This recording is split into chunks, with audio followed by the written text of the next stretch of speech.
isso aí, Ju, estamos online. E aí, galera, tudo bem?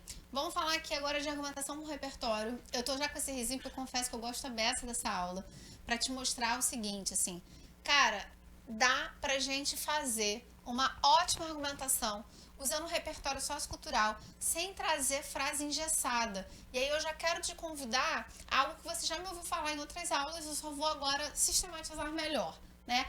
O seu repertório sociocultural, ele tem que estar a serviço do seu texto e não o contrário. O que eu quero dizer com isso é que você vai para a redação do dia do Enem com aquela frase decorada.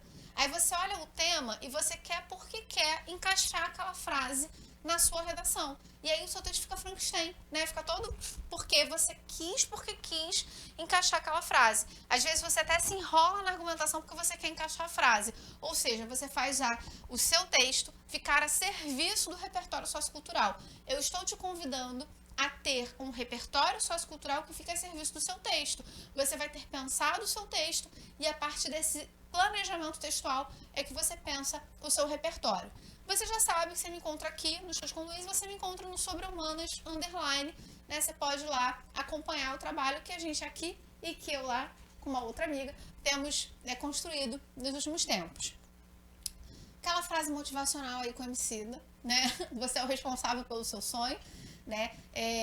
E a gente sabe que construir sonhos é muito difícil. Não vou entrar nisso aqui daqui a pouco eu choro, né? Porque a vida tá muito difícil. Eu tô reclamando todo dia que as coisas estão caras. Hoje ainda não falei hoje no vídeo isso com vocês, mas todo vídeo eu reclamo que a manteiga continua caro, o leite continua caro, enfim. Né? Eu me lembrei de um funkzinho, né? O arroz tá caro, o feijão tá caro, enfim.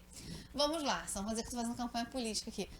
Começou a diversão, fé em Deus e nas crianças de Irajá. Já tinha falado pra vocês que era de Irajá? Sou de Irajá, né? Falei na outra aula, ainda há pouco sou do subúrbio do Rio de Janeiro, né? Onde tem estação de metrô. Eu fico bolada quando eu vou dar aula na Zona Sul ou vou dar aula na Barra, a galera fala que não sabe onde é Irajá. Pelo amor de Deus, gente, Irajá tem estação de metrô. Se tu não sabe onde é Irajá, porque tu não pega o metrô. Tá lá em cima do metrozinho. Vamos lá. O que eu queria que a gente pensasse, né? Deixa eu ver se tá certinho. Ah, tá. Peraí. Deixa eu voltar, porque acho que tinha uma outra coisa aqui, mas não tem problema. O slide tal ficou um pouquinho modificado. Escrever é um processo, eu acho que é um processo complexo e que envolve algumas questões e que na sociedade imediatista a gente não quer passar por essas questões. Então é muito mais fácil, né, dentro dessa lógica imediata, se eu falasse para vocês assim, gente, aqui tem um texto, repete esse texto que eu tô te dando, vou deixar umas lacunas aqui e você só vai completar as lacunas, né? É muito mais fácil, mas ao mesmo tempo eu estou te dizendo com isso que você não sabe escrever. Eu não quero ter esse papel, eu não vou cumprir esse papel de te dizer que você não sabe escrever e, portanto, você precisa do meu texto. Eu quero dizer que você sabe escrever, que você pode tentar caminhar nesse processo e sair bem. A redação do vestibular é um texto que a gente precisa fazer escolhas, né? E por isso a gente precisa pensar esse processo e respeitar essas escolhas. Pensar na resposta, na escolha da resposta ao tema, né? Que é a sua tese. Escolher as ideias centrais, os argumentos que você vai trabalhar, né? Escolher os exemplos do cotidiano que podem sustentar o seu texto.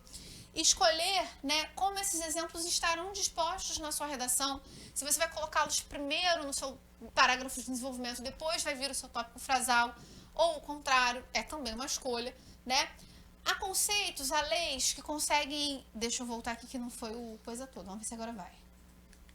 Pronto. Há conceitos, há leis... Ih, meus slides estão me boicotando. Há conceitos, leis, premissas que te ajudam na argumentação. Se você assistiu a aula de argumentação, de revisão de argumentação, você sabe muito bem do que eu estou falando, tá? Então, caso não tenha assistido, eu sugiro que você vá assistir revisão de argumentação. Tudo isso não vai vir de uma só vez. Tudo isso é fruto de um projeto de texto. Então, a gente precisa pensar ali na organização da nossa redação, pensar, né, nos 20 minutos, pelo menos, em que a gente organiza o nosso texto. Para falar de projeto de texto, para falar de escolhas, eu quero falar rapidamente sobre cognição com vocês. Eu peguei uma definição bem superficial, o pessoal que estuda cognição me perdoe, tá? Mas eu só quero te dizer o seguinte. Os estudos sobre cognição, eles trouxeram para a gente compreensões importantes sobre aprendizagem, sobre comportamento, inclusive. O que a gente vai aprender com esses estudos? Que a gente concebe o mundo na nossa cabeça. E isso que a gente concebe na nossa cabeça é resultado cognitivo. O nosso texto, então, é um resultado, é um produto da nossa cognição. Juliana, o que isso significa? Se eu falo para vocês que esse passador de slide, por exemplo, ele é preto, existe aí uma relação entre o meu corpo, né, e o mundo, que é uma relação ali do campo da física, do campo do fisiológico, né? Não vão saber explicar tão bem quanto o pessoal de física, mas a luz bate aqui e volta, o pessoal da biologia acho que também sabe isso, volta pro meu olho, vai pra retina, e sei lá, vai lá e processa essa informação dessa luz no meu cérebro. Então a gente tem aqui algo que é fisiológico agindo. Só que quando eu chamo essa cor de preto, né? Gente, eu penso em funk, eu tô falando preto. Já pensei logo que, né? Aquele funk que tá na moda agora. Ai, preto. Ai, preto aqui, TikTok, total. Né? Enfim. Eu sei que é preto porque existe uma sociedade que eu tô e que já me ensinou que essa palavra se chama preto. Essa cor se chama preto. Juliana, o que isso tem a ver com redação? Quando a gente pega, deixa eu ver se eu trouxe o exemplo. Tá, vamos ficar aqui essa imagem importante. Quando a gente pensa assim, a gente pega um tema como invisibilidade e registro civil, garantia de direitos, né, ao cidadão, não lembro exatamente a frase. Eu já trago conceitos sobre o que é invisibilidade. E esses conceitos que estão aqui dentro sobre o que é invisibilidade têm a ver com processos cognitivos pelos quais eu passei. Por aquilo que eu, pela vida que eu tive, que eu tenho, aquilo que eu li, aquilo que eu vivi, aquilo que eu ouvi. Registro civil, eu vou ter noções do que é registro civil. Né? Mesmo que eu não saiba que o nome é registro civil, o texto de apoio vai me ajudar a identificar o que é um registro civil, por exemplo. E direitos e cidadania. A gente também traz lá, na hora da prova, esses conceitos. E são eles que estarão em jogo para a gente fazer a nossa redação, que tem a ver com o nosso ponto de vista. Tudo bem? A ideia é a gente pensar o seguinte: quando a gente olhar a frase tema, a gente voltar a nossa mente, em vez de ficar tentando decorar, volta e fala assim, peraí, o que eu estudei? O que eu já vi? O que eu já vivi? Que pode me ajudar a fazer essa redação? Que pode me ajudar a ler esse texto de apoio, dialogar com esse texto de apoio, por exemplo. Tudo bem? Vamos lá. Eu quis trazer para você o seguinte, antes de a gente começar. Vocês estão vendo que eu não estou ainda tocando exatamente no repertório, mas estou tocando no repertório. Porque o repertório sociocultural, questões da atualidade, questões da escola, enfim, são coisas que você viu ao longo da sua formação escolar, ao longo da sua vida até o dia da prova, tá? Todos os temas do Enem. Trouxe para você aqui todos os temas do Enem. Gente, claro que não estão todos nesse slide, porque não caberia. 98 e 99 são temas que ainda estão muito ali naquele perfil das outras universidades, tá? Viver e aprender, cidadania e participação social. Não era muito esse perfil que a gente tem hoje. A gente vai ver, né? Você vai você vai pausar depois, você vai ver esses temas, que eu não vou ficar lendo todos eles para você, desde 98, tá? Mas a gente vai ver que tem temas sobre infância, no ano 2000, aí a gente tem, né, porque o Enem repete assunto, eu vou vir um pouco para cá até para eu ler aqui no meu slide, Enem repete assunto, ele não repete tema. 2000 tem tema sobre infância, 2005 volta tema sobre infância, né, 2014 volta tema sobre infância, o Enem repete tema, ele repete assunto, não repete tema. A gente tem preservação ambiental, já caiu lá em 2001, uma frase boa, inclusive, como conciliar os interesses em conflito, meio ambiente e desenvolvimento. Em 2008, o Enem volta a falar de meio ambiente, quando ele fala da proteção da floresta, né? Vou pegar a frase exatamente como o Enem diferente até que ele traz. Como preservar a floresta amazônica, suspender imediatamente o desmatamento, dar incentivo financeiro ou aos proprietários que deixarem de desmatar ou aumentar a fiscalização e as multas. Nesse ano, o Enem ele trouxe um perfil diferenciado do que ele fazia, porque ele te dava 3 soluções e você tinha que escolher uma delas e falar sobre as limitações e as possibilidades, tá? Beleza. 2010 ele fala de trabalho, mas ele também já tinha falado de trabalho infantil em 2005. Movimento imigratório em 2012, caminhos para combater o racismo. Na segunda aplicação, na primeira aplicação, caminhos para combater a intolerância religiosa. Continuando aqui. Desafios para a formação educacional dos surdos no Brasil, manipulação do comportamento na internet e o tema, jurava que eu tinha colocado, foi falha minha, eu tinha ajustado o slide e não coloquei, mas o tema de 2021, que foi o tema, a gente teve 2 aplicações, né, o tema que a gente já discutiu aqui, né, um foi sobre a invisibilidade, o registro civil, o outro foi sobre a participação da mulher na ciência da saúde no Brasil, tá? Então, pegava, inclusive, esse caminho aí da pandemia, enfim, a participação das mulheres. Beleza. Tá comigo? Respira, tô precisando respirar também, porque é isso, assim, o bebê já tá aqui, ó, no meu pulmão, parece. Primeiro exercício, e a gente já vai chegar ao repertório, é a gente identificar quem está envolvido na causa do problema. A gente vai perceber que em todos os temas do Enem, por isso que eu trouxe todos eles para você ver, a gente tem Estado, a gente tem o envolvimento do Estado e a gente tem o envolvimento da sociedade. O que a gente vai precisar pensar? Em que o Estado falha e em que a sociedade falha? Eu posso pensar o seguinte aqui, ó. O que o Estado faz em relação a esse problema? O que o Estado não faz em relação a esse problema? E aí intensifica esse problema, percebe? Então eu vou pensar em uma ação ou uma não ação do Estado que tem a ver com o problema. E aí quando eu falo de Estado, a gente está falando de poderes do governo. A gente pode estar pensando em mercado, a gente está pensando em mídia, a gente está pensando em educação. Por que isso, Juliana? Vou te explicar. Existem os 3 poderes do Estado brasileiro, né? Poder legislativo, executivo e judiciário. Tudo bem? A educação, ela também é proposta pelo Estado, né? É o Estado quem regulamenta a educação lá na instituição, pela instituição MEC, né? Mas, quando o mercado está pautando a sociedade, eu estou partindo do princípio de que isso acontece porque o Estado permite.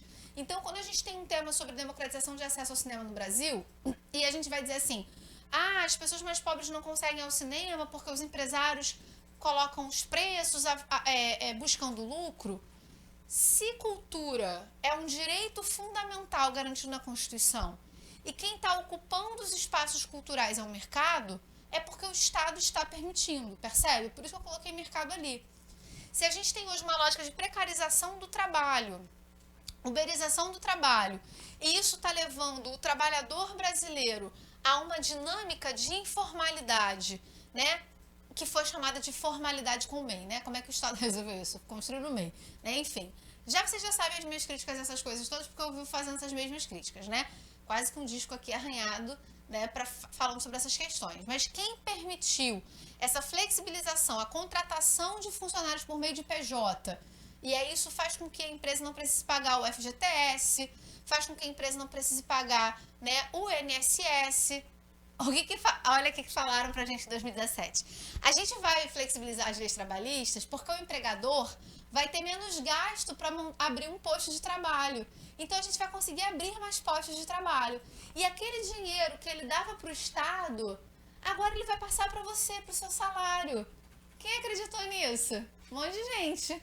Né? Ali, ó, o pessoal botando a máscara de palhaço hoje em dia, porque a reforma trabalhista não ampliou postos de trabalho e a gente sabe que a contratação por PJ ou por MEI não aumentou o nosso salário, né? Enfim, é isso, né? Alguns de nós já sabíamos que isso dificilmente aconteceria, assim como o enfraquecimento dos sindicatos, porque afinal, você, empregado, pode dialogar com o seu empregador. Uma relação muito assimétrica, né? Muito simétrica, perdão. Tem bastante simetria você dialogando com o seu empregador. Enfim, gente. Vou parar, porque senão depois vão dizer que, assim, se você é contrário ao neoliberalismo, você é automaticamente comunista, né, Igor? Assim, só existem essas duas moedas, assim, no mundo, né? Ou você é a favor do capitalismo predatório que está matando um monte de gente, ou você é a favor do comunismo. A gente não pode pensar em uma terceira via, aproveitando o momento eleitoral, né? Uma terceira via. Enfim, que é difícil de ter também, mas vamos lá. Se a mídia no Brasil, por exemplo, faz o que quer, e ela tem feito muito o que quer mesmo, porque a gente não tem uma regulamentação para mídia, a gente está perto de eleição e quase nenhum candidato pauta uma regulamentação para mídia, porque os candidatos que não querem regulamentar a mídia vão dizer assim, estão querendo censurar a mídia. O Brasil ele tem um problema muito grave, que é a não regulamentação da mídia, e a mídia ela é regulamentada por alguns artigos da Constituição Federal, tá? Isso abre espaço para uma série de questões, como, por exemplo, você tem à tarde alguns programas que ficam ali fazendo apologia ao crime e nada acontece, né? Você não tem uma regulamentação, uma fiscalização séria em relação à mídia. Se ela faz o que ela quer, em muitos casos, é porque o Estado permite. Tudo bem, entenderam por que eu coloquei ali no bloco, né? Eu não tô maluca, né? Quando eu coloco mercado e mídia, eu sei que elas não são o Estado. Mas quando elas estão envolvidas no problema, elas são as causadoras do problema, elas só o são porque o Estado permite. É essa a questão, tá? E quando a gente pensa em sociedade, é a mesma coisa. A gente pensa assim, o que a sociedade faz e o que a sociedade não faz, tá? O que ela deixou de fazer. Quais são os comportamentos, quais são os hábitos, quais são os valores, né, que levam a sociedade, que fazem com que a sociedade tenha uma participação naquele problema. Ontem eu estava com uma aluna, né, que faz acompanhamento individual, e a gente estava vendo o tema do casamento infantil no Brasil. Acho que a gente já conversou sobre isso aqui.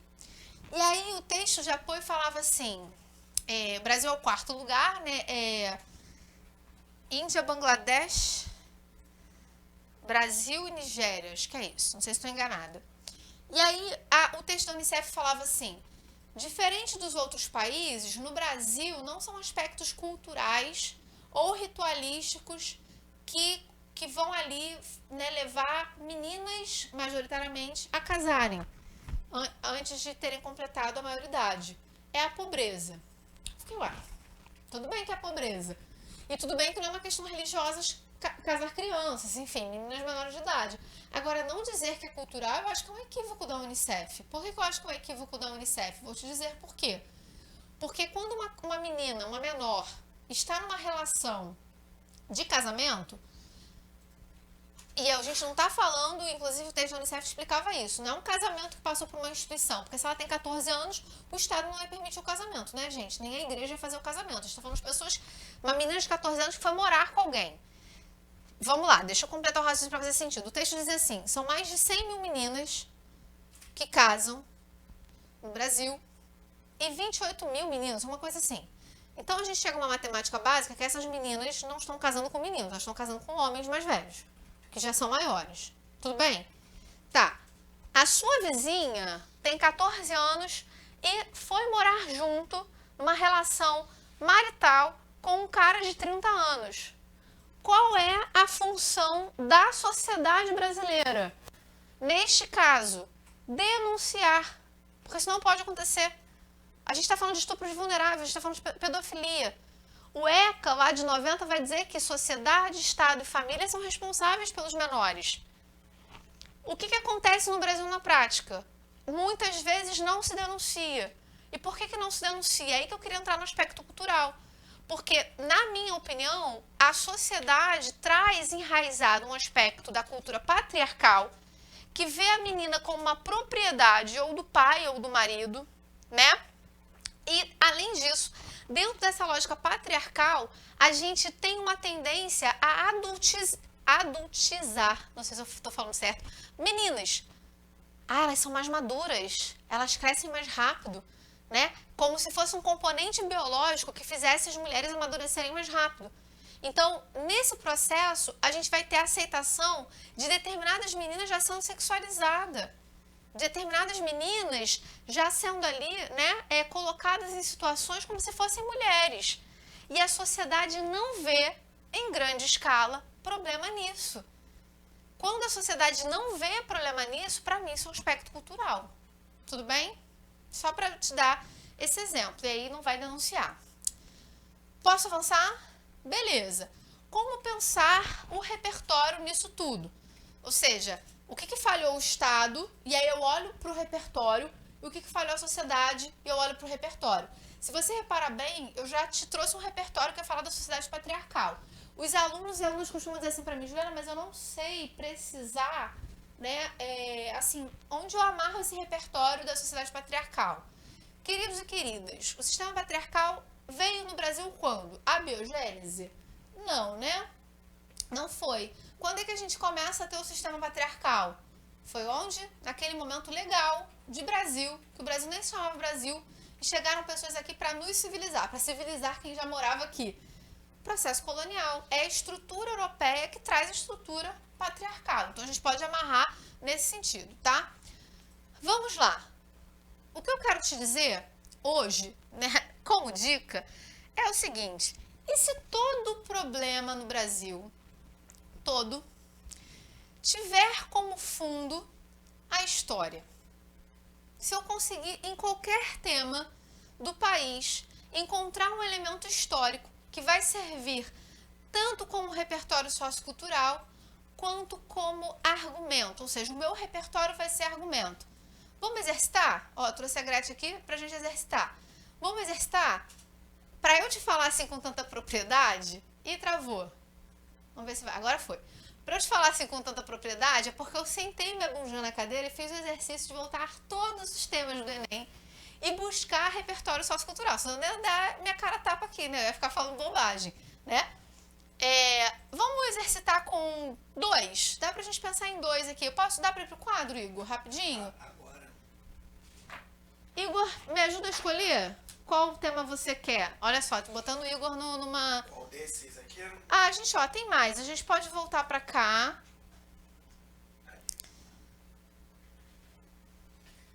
Tem esses. Ai, fiz besteira. Aí tem esses. Tô só voltando. O pessoal diz, tá ali. Eu achei que tivesse branco. O quadro branco. E tem esse, tem 2021, que é a invisibilidade, o registro civil. Aquele do trabalho, do slide anterior.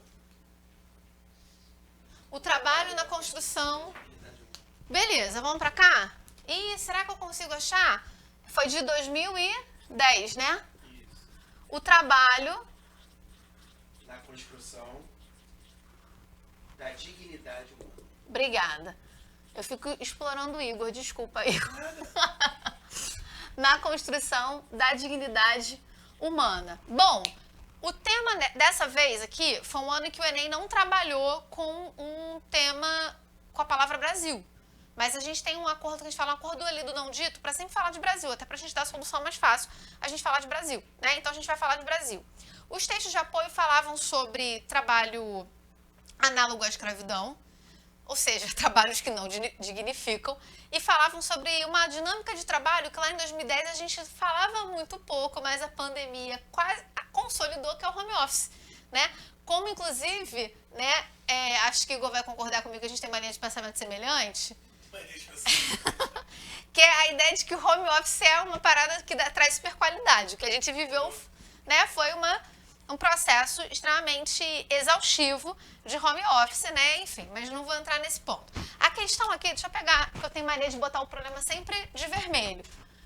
Quando a gente olha a questão, essa frase tema, o problema que a gente tem é que nem todo trabalho dignifica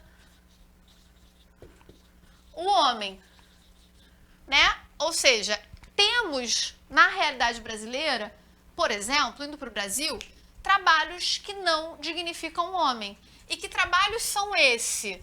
São esses, por exemplo, se a gente volta à história do Brasil, a gente teve durante quase 4 séculos, o que a gente teve durante quase 4 séculos? Trabalho escravo. Então a gente pode trazer um elemento tanto do Estado quanto da sociedade, que é um elemento de naturalização de um trabalho cuja remuneração não existia e que vai migrar para remunerações também, posteriormente, na atualidade, bastante incompatíveis com a função que se exerce muitas vezes.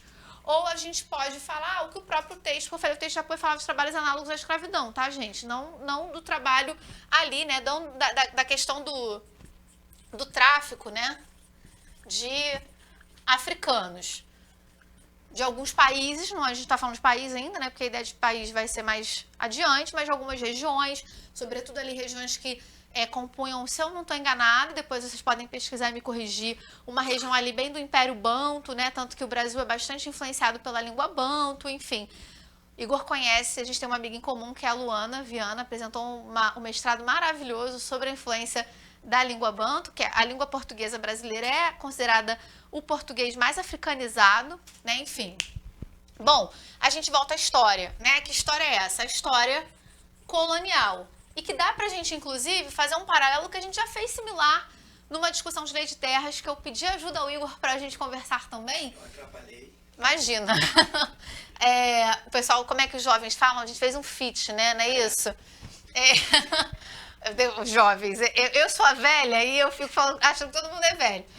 Um período colonial que se estende, inclusive, para uma lógica do Congresso, por exemplo. Então, quando a gente tem um Congresso que atua de maneira pouco eficaz em relação a essa estrutura de trabalho, a gente pode levantar hipóteses na nossa redação que a gente ainda mantém uma estrutura colonial. Tudo bem? Fez sentido para vocês?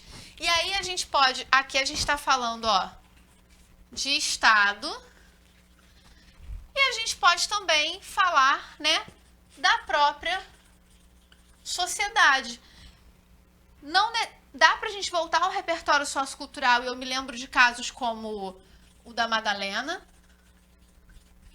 né, lá de Minas, ou até o da mulher agora da Casa Abandonada, que foi sucessão no podcast, gente, mas eu não acompanhei muito bem. Ela tava no Brasil numa casa abandonada e tal, só que ela também tinha sido já ré, né, de um caso de trabalho análogo à escravidão. Então, casos como a da Madalena, por exemplo, que vão indicar, ou dessa moça, que eu não vou botar o nome aqui porque eu não lembro exatamente, que vão indicar uma naturalização da sociedade. Porque aí o que eu trabalharia nesse caso? A ideia de que o trabalho pelo trabalho dignifica o homem. Margarida Bonetti. Ah, obrigada. Qual é o caso? Margarida Bonetti, Casa Misteriosa de São Paulo. Margarida Bonetti, é assim? Isso. O Bonetti dela? 2 T's. Isso. Bom, então a gente vê aí uma sociedade brasileira, inclusive com uma estrutura bastante escravocrata. É claro que dá pra gente pensar, é porque eu tô falando de história, tá? Mas daria pra gente pensar na atualidade, quando a gente fala da reforma trabalhista de 2017, por exemplo, né? Quando a gente fala da reforma da aposentadoria também, porque a gente está falando, então, de colocar pessoas já com 70 anos trabalhando. Eu, por exemplo, já não tenho muita esperança de aposentar, né? Enfim, tudo bem? E a gente discutir como a gente foi convencido de que o trabalho pelo trabalho dignifica. E aí a gente aceita uma lógica de exploração, porque o importante é ter trabalho. Eu fico pensando também naquilo que a gente já discutiu em outros momentos, né? Empreendimento, aí você tem um menino que paga bike do Itaú, e aí, olha, quem quer, trabalha, consegue, é melhor estar assim do que estar no crime. Gente, é porque a gente não deveria ter só essas duas opções não, tá? Ou você entra no crime, ou você aluga uma bike do Itaú e fica entregando coisa o tempo todo, aí é isso. O sistema atual vai, não, melhor alugar a bike do Itaú e ficar ali, né? Num regime de flexibilização, você vai se machucar, você não vai ganhar nada, enfim. Eu não sei, gente, porque eu fico indignada com essas coisas. Não tem mesa aqui. Quando eu tô dando aula e tem mesa, eu bato na mesa. Eu fico irritada, porque, enfim, fala o que você quer falar. Hoje, mais cedo, eu tava dando uma aula sobre mais ou menos isso. E eu tava falando até a questão do empreendedorismo, do neoliberalismo, que fazem você acreditar que você é um empreendedor. E eu lembrei das situações de lojas de imóveis. É só um exemplo. Lojas de imóveis que fecharam as lojas físicas e contrataram entre aspas, porque não tem relação nenhuma que prove isso, pegaram pessoas, treinaram pessoas ou não e colocaram para vender os seus produtos. E aí fala que você, empreendedor, te dá um catálogo, tu vai anunciando nesses sites por aí. Então você vai vender colchão, sofá, geladeira, mesa, e aí você entra em contato com a pessoa, ela fala, não, amanhã chega na sua casa. E aí, qual é a questão? Se ela não vende, ela não tem salário nenhum. Você entra no OLX, Shopee, Instagram, você tem um monte de gente que acha que está empreendendo, mas na verdade está vendendo produtos já pré-concebidos por lojas. Então Sim. são vendedores que não têm salário garantido no final do mês. Sim. Mas é isso, Sim, né? eu vi muita questão do trabalho, significa, não, tu tem uma escolha, tu vai poder flexibilizar, venha treinar com a gente, trabalhe sem sair de casa, loja Pois virtual. Exato. O cara monta a lojinha dele virtual, oferece um monte de produto, mas na verdade ele ainda também é dependente de uma empresa que está por trás dele. Sim. E a gente, você tá falando isso, eu tô falando assim, várias coisas que eu, várias vezes eu escuto isso, né? Da família, né? Enfim. Às vezes fala assim, nossa, eu tô super cansada e tal, mas é isso, graças a Deus você tem um trabalho. Cara, assim, tu tá sendo explorado, tipo, não é... Claro, é isso que tu fala assim, é porque ou você tem trabalho, ou você não tem trabalho, ou você é explorado, então você aceita ser explorado. Ou você tem comida, ou você não tem comida, ou você tem ração humana, né? Que foi uma proposta lá de São Paulo, do governo do Dória. Cara, não, a gente não só tem essas duas opções, né? Fizeram a gente acreditar que só tinha essas duas opções. Dá pra gente só fazer mais um? Mais um teminha? Que aí a gente exercita e fecha essa aula, porque a ideia é te mostrar. Ih, essa vai ficar manchada? Deixa eu ir pelo outro. Vamos ver se vai. Tem problema que dá pra ver? Depois a gente passa o alquinho aqui, né? E eu escolho também, João? Pode escolher, se Tô você... na dúvida. Tô quase pedindo João, mas... Publicidade infantil em questão no Brasil. Ah, maravilha, ó. Esse tema é um tema que os alunos também acham que podem não ter repertório. Publicidade. Só queria falar que esse foi o tema do meu Enem. Esse de 2014? Ai, João é muito jovem. João, em 2014 eu já estava dando aula há 7 anos. Olha isso, né? Tô velho, o meu não tá aqui não, tá no slide anterior. 2013 foi do álcool, não foi? Foi lei seca. Foi lei seca. Efeitos da lei seca no Brasil. Publicidade infantil em questão no Brasil. Como é que a gente pode pensar esse repertório, né? Vamos lá, vou te dar um caminho de repertório para Brasil, né? Especificamente quando a gente pensa na palavra infantil. Se a gente pensa na palavra... o problema aqui, publicidade infantil em questão no Brasil, é que a publicidade... Esse tema é bom, eu gosto. Foi bem, João? Eu ia falar isso, João, agora tu vai ver o que tu foi bem ou mal. Mas primeiro eu posso tirar 1000, né? Tirei 800 e pouquinho e foi lindo. Mas não foi mal, né? A publicidade, ela não era, tá? Agora ela é, tá, gente? Mas eu tô falando... O Enem ajudou nisso, inclusive. A gente via pelo texto de apoio, mas não regulamentação. Porque o que tinha lá? O CONAR e o CONANDA, que aí era uma relação entre os próprios empresários da publicidade, discutindo o que é limite e o que não é limite. Não era uma regulamentação do Estado. Os alunos ficaram com uma dificuldade que era assim, nossa, mas a gente vai sugerir que o Estado regule a publicidade, isso não é censura? Não, não é censura. Porque censura é você regular informações do campo do noticiário, informações que são de serviço público. Publicidade não é um serviço público em que sentido? Você não pode deixar que um publicitário fale sobre qualquer coisa para te vender um produto. Então, pensando no bem-estar da população, o Estado pode regulamentar. Na época ainda não era tão bem regulamentada, tá? Então, tinha essa discussão. A publicidade infantil não era criança sendo usada na publicidade não, tá? Era publicidade voltada para criança. E aí eu acho que, se a gente pensa, inclusive, né, numa relação de Estado e sociedade, dá pra gente trabalhar um repertório nesses dois sentidos, é a gente pensar que o direito da criança é recente no Brasil. Quando é que a gente vai ter uma regulamentação do direito da criança? Lá com o ECA, na década de 90. Então, a gente consegue pegar daí. Primeiro ponto. Entender a criança como um sujeito de direitos, inclusive na história da humanidade, da estrutura ocidental, é algo extremamente recente. A gente vai começar a ter essas discussões mais ou menos na década de 50, por exemplo, né? Que vai começar a ser pensada. O pessoal costuma dizer assim, tá no tema do trabalho infantil. Porque na Revolução Industrial a Europa usava mão de obra infantil. Aí eu falo para eles, vocês acham que na época da escravidão no Brasil as crianças estavam como? Dos negros escravizados? Brincando? Estavam também trabalhando. Então, é porque eu sempre fico meio bolado quando a galera só lembra da Europa, mas antes da Europa a parada já estava acontecendo aqui e de maneira bizarra, né? Enfim. Tem um livro, O Defeito de Cor, que vai dar justamente isso, uma criança sendo explorada na senzala, onde ela perde totalmente a infância. Pois é. Ou seja, o direito à infância no Brasil, embora ele seja regulamentado só na década de... Primeiro ponto, ele é regulamentado recentemente e a gente sabe que até hoje há um recorte do que é criança no Brasil. Porque a gente está ainda discutindo, por exemplo, a condenação da mulher lá, que eu esqueci o nome, alguma coisa real, corte real, que bota uma criança de 5 anos no elevador e essa criança sofre um acidente e vem a óbito. A gente está discutindo ainda se essa mulher tem que ser penalizada ou não.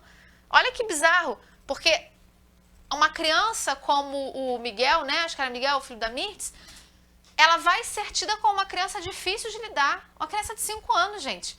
Então, ela pode ser colocada em uma situação de vulnerabilidade, um abandono de incapaz ali, assim, é uma maluquice esse país, né? Pra não dizer outra coisa. Dependendo da cor da criança. É isso. é esse o ponto. Porque o direito à infância no Brasil, ele é um direito dado dentro de uma perspectiva racial. É esse o problema, era isso aí. Eu só não fui tão clara quanto o Igor.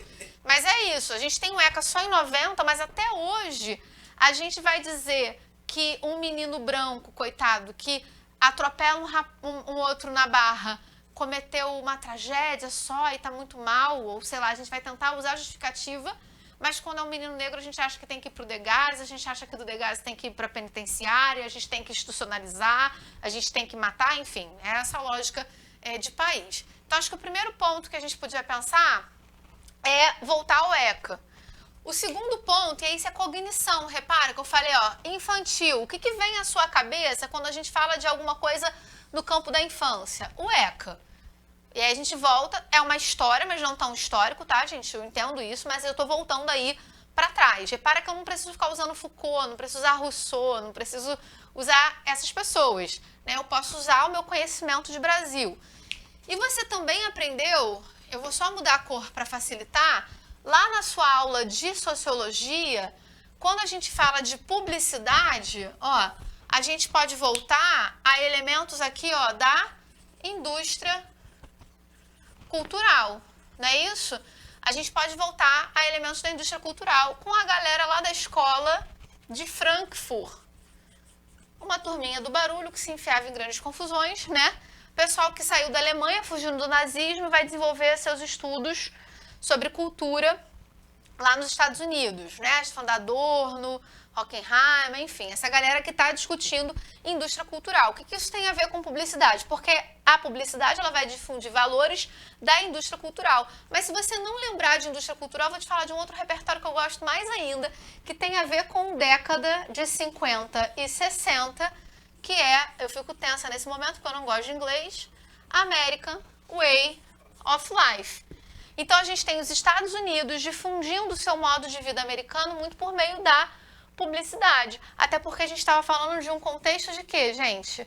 Guerra Fria, né? Então eles precisavam difundir a ideia de que o modo de vida americano era mais legal, era melhor. E aí eles vão usar a publicidade para essa difusão, se utilizando inclusive de todo um processo de globalização que vinha acontecendo já, né? E essa publicidade chega ao Brasil, né? Esse modo de consumo, esse modo de vida, essa sociedade de consumo vem por meio do American Way of Life e traz prejuízos, inclusive, para a infância, porque a gente está falando, então, da criação de crianças dentro de uma lógica consumista, adequadas bastante ao modelo norte-americano. Tudo bem? Consegui te comprovar que dá sempre a gente pela história? Posso dar um relato? Pode. Como eu ficava triste quando eu via comerciais Hot Wheels, eu falo sobre meus alunos, entre os desenhos animados do SBT todos os dias. Porque você tinha o Hot Wheels, que era uma cidade incrível, e você tinha o tal do Max Steel, que era um boneco que lutava contra o elemento.